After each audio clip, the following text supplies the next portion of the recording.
নমস্কার, আমি স্নেহাশিস চট্টোপাধ্যায়। আমি সোমা চট্টোপাধ্যায়। শুরু করছি আজকে ছোট্ট একটি বিনোদনমূলক শ্রুতি নাটক মিঠে রোগ।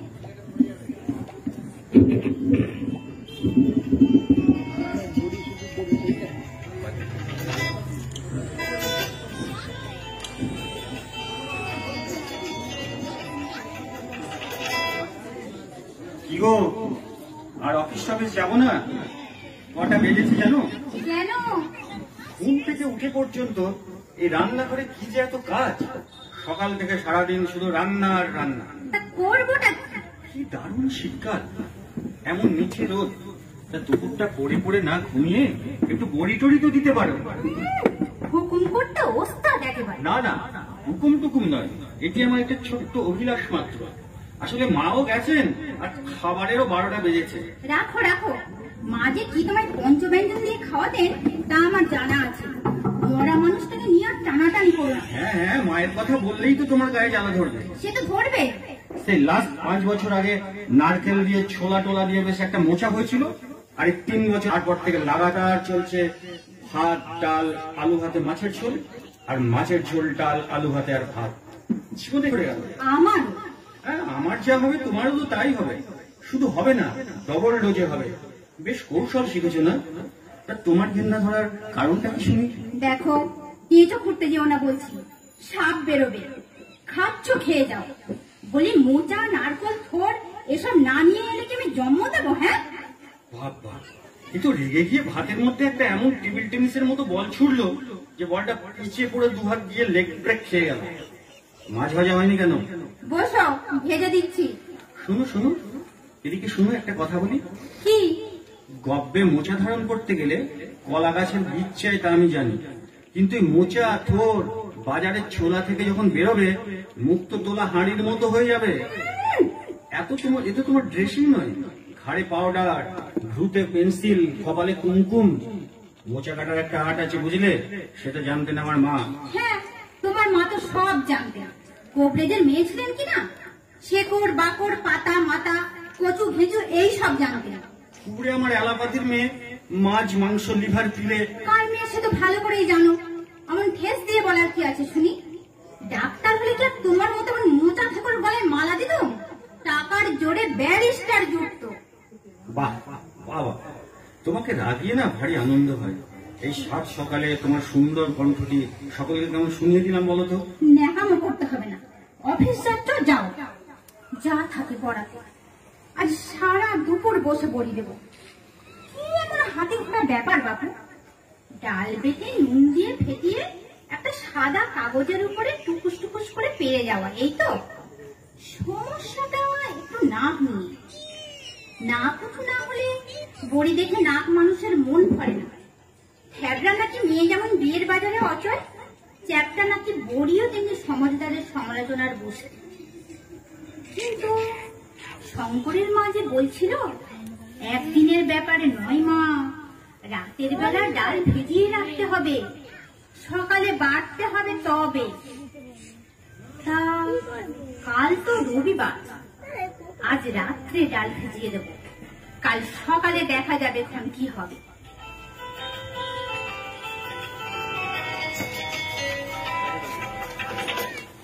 আজ তো রবিবার। কি গো, তোমার ডাল বাটা রেডি? হ্যাঁ, রেডি। কালো জিরে ভাজা কমপ্লিট। যাও, এবার শীতের রোদে পিঠ দিয়ে দূরে কাটা শাড়ি পরে ছাদে বসে একটু বুড়ি দাও। ন্যাকামো করো না। শোনো, একটু সেজে নিও, আশেপাশের বাড়ি থেকে তোমাকে কিন্তু আবার সবাই দেখবে। বাজে বক বক করো না। এই তোমার এই সাদা ধুতিটা নিচ্ছি। কেন? আমার স্বাদের নতুন ধুতিটা তোমার কোন কমে লাগবে? বড়ি দেবো এর উপর। বড়ি দেবে? আমার ধুতিতে? মামার বাড়ি, তোমার শাড়িতে দাও। আগে না, আমার আত্মহরে নতুন শাড়ি একটাও নেই। আর তোলা শাড়ি যা আছে ও সব দাম না। সোনার বড়ি হলেও না হয় দেওয়া যেত তাতে। ডালের বড়ি কি আর দেওয়া যায় ফুল ফয়েলে? তাহলে বিছানার চাদরে দাও। চাদরে? ছি ছি ছি ছি ছি ছি, এমন অপবিত্র জিনিস নিয়ে টানাটানি কেন বাপু? তোমার কোনো ভয় নেই। বড়ি শুকিয়ে গেলে খুলে দিয়ে কেটে দিয়ে ইস্ত্রি করে নিলেই তো যেমনকার নতুন তেমন নতুন। ও, তা ধুতি তো পরেই থাকে, প্যান্ট শার্ট পরেই তো সারা জীবন কাটালে। হ্যাঁ, হুজুর যখন তুলেছি তখন রাজি না হয়ে উপায় কি বলো? বেলা 3টে নাগাদ আমার এই কাঁচি ধুতিটার উপর থেপড়ে থেপড়ে বসে গেল সার সার বলি। তেমন টিকালো নাক সবকটার হলো না। শুনতে পাচ্ছে নিচ থেকে শঙ্করের মা আবার জ্ঞান দিচ্ছেন, ভগবানের সৃষ্টিতেই কত খুদ মা, তা মানুষের হাতে কি সমান হয়? বড়ি নিয়ে টানাটানি করোনি মা, জন্মের পরে মানুষের ঠিক থাকে না, তার আবার তোমার ডালের বড়ি। হ্যাঁ তাই তো দেখছি, বড়ির পুংলিঙ্গ বড়া, কিছু বড়ি হলো কিছু বড়া হলো। যাকে যা হয়েছে বেশ হয়েছে। এই যে মশাই, তোমার কাগজপত্র নিয়ে ছাদে উঠে যাও, ইজি চেয়ারে বসে পড়ো আর বড়ি পাহারা দাও। যথাজ্ঞা। ইজি চেয়ারে সেইটাকে ছড়িয়ে দিয়ে একটু কাগজ পড়াতে, কিছু দূরে দেখি সত্যাগ্রহের মতো সার সার দিয়ে কাক বসে আছে। বড়ি আর কাক, বড়ি আর কাক। বাহ, বেশ মিষ্টি রোদ তো আজ, সুন্দর হাওয়া দিচ্ছে, দূরে একটা পাখি ডাকছে। কি পাখিটা?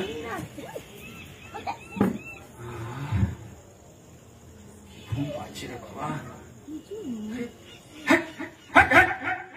দু একটা কাক খটখট করে এদিকে এগিয়ে আসছে, খটখট করে বড়িগুলো ঠোকরাতে আসছে।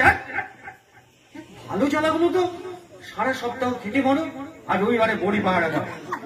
ভালো রে ভালো, এছাড়া জমি মানুষের টানাটানি। একটা কাজ করি বরং, ঘুমটা বেশ দিব্যি আসছে,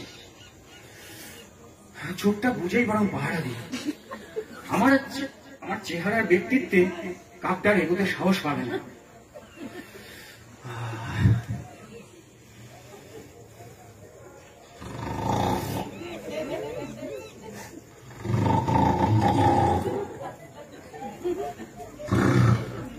এই শুনছো? কি গো? এটা দিব্যি ঘুমাচ্ছে। কি গো শুনছো? কেন, কি হলো কি হলো? কি আমার বড়ি কোথায়? তাই তো, ছাদটা একেবারে ফাঁকা। তোমাকে আমি রেখে গেলাম বড়ি পাহারা দিতে। আরে বড়ির নাম বন্ধ নেই। ও তুমি তাহলে নিশ্চয়ই তুলে নিয়ে গেছো। তুলে নিয়ে গেছি? তুমি কি পাগল হলে নাকি? বড়ি এখনো ভালো করে শুকোয়নি। আরে কি ভৌতিক ব্যাপার।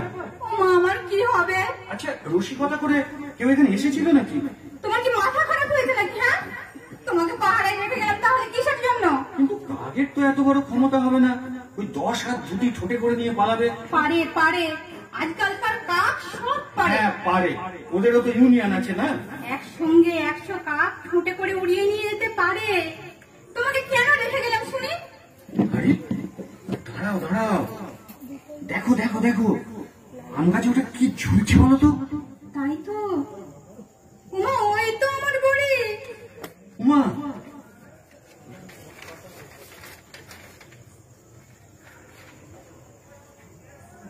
উমা, ওই তো আমার কাঁচি কাপড়। উমা কি হবে? সারা সকাল এত খেটে পড়ে দিলাম, কিন্তু ওখানে গেল কি করে? তোমাকে নিয়ে যদি কিচ্ছু করার আছে। এবার বুঝেছো?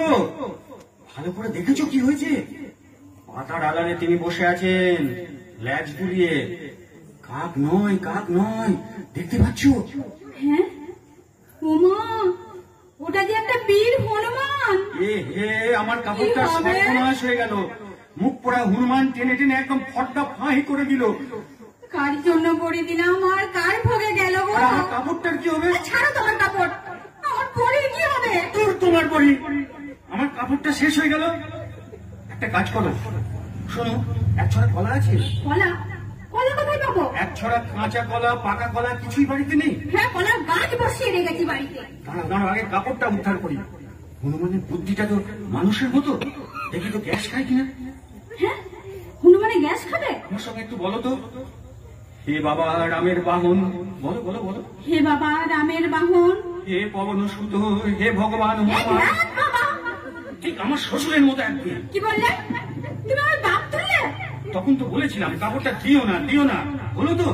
আমার কি হবে গো? আমি সারা সকাল এত খেটে পড়ে দিলাম। আরে তখন থেকে বলছি তো, বাঁদরটা বড়ি নিয়ে গেছে।